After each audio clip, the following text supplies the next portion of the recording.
'Twas Burlig, and the slithy toves did gyre and gumble in the wave. All mimsy were the borogoves, and the mom's wrath outgrabe. Beware the Jabberwock, my son, the jaws that bite, the claws that catch. Beware the jub bird and shoon, the frumious bandersnatch. He took his vorpal sword in hand, long time the Maxome foe he sought. So rested he by the tum-tum tree, and stood a while in thought. And as in uffish thought he stood, the Jabberwock with eyes aflame came whiffling through the tulgey wood, and burbled as it came. 1, 2, 1, 2, and through the vorpal blade went snicker-snack. He left it dead, but with his head he came galumphing back. And hast thou slain the Jabberwock? Come to my arms, my beamish boy. O frabjous day, Callooh, Calla, he chortled in his joy. 'Twas brig and slithy toves did gyre the gimble in the wabe. All mimsy were the borogoves, and the mommy wraths outgrabe.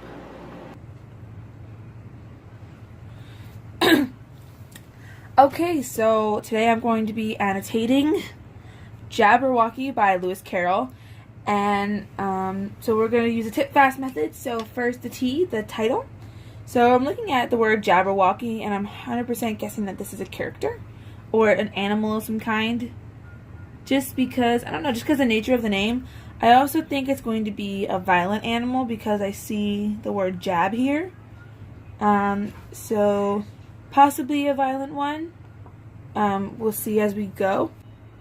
So you'll see before I started that I've marked a whole bunch of words here, and that's because this poem is what people would call a nonsense poem. It has a lot of made-up words, and it's quite interesting the way that the author wanted to describe this thing called a Jabberwocky.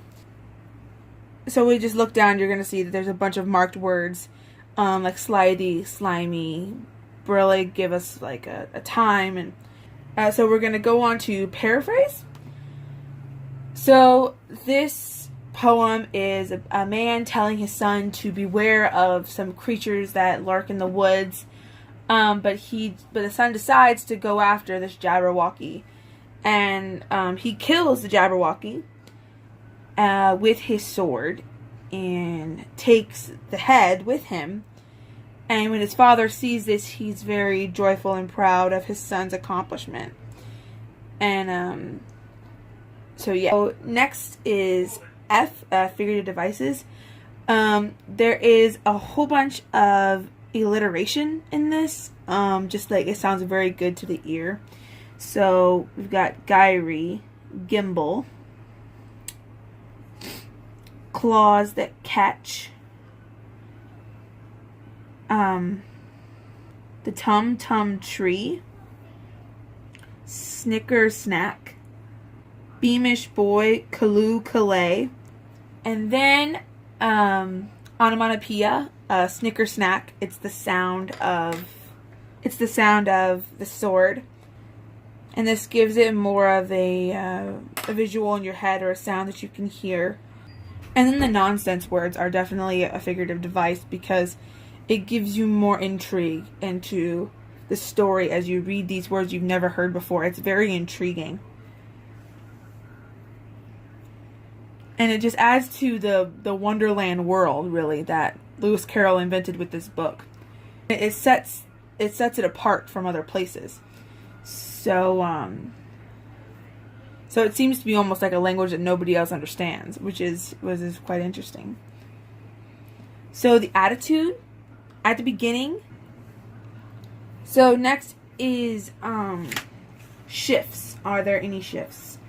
There is a shift, and it is the shift where we see the father being proud. So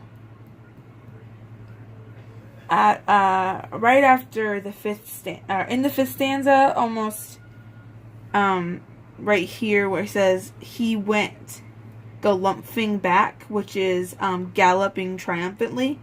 This is where we have our shift in tone, our shift in attitude, because this is where the pride comes in, but this is where everything's eerie and he's killing it.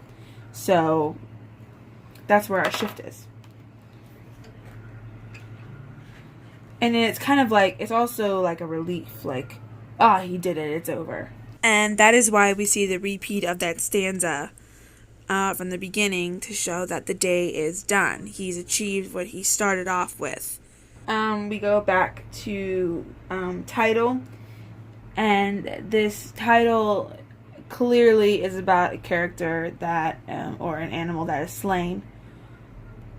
So he is like the source of worry and frightfulness in this wood, and whenever he's killed, the people can be happy and they can feel relief. And then the theme is definitely good versus evil, and overcoming that fear and being able to save people, being the hero of the situation. But it also could be a metaphor for evil, because it definitely is a creature that is made up, and it could be a metaphor of just overcoming the things that fear you, and once you destroy them, how happy and relieved you will be. So once you relinquish that fear, you will be much, much happier. And so that is a Jabberwocky by Lewis Carroll.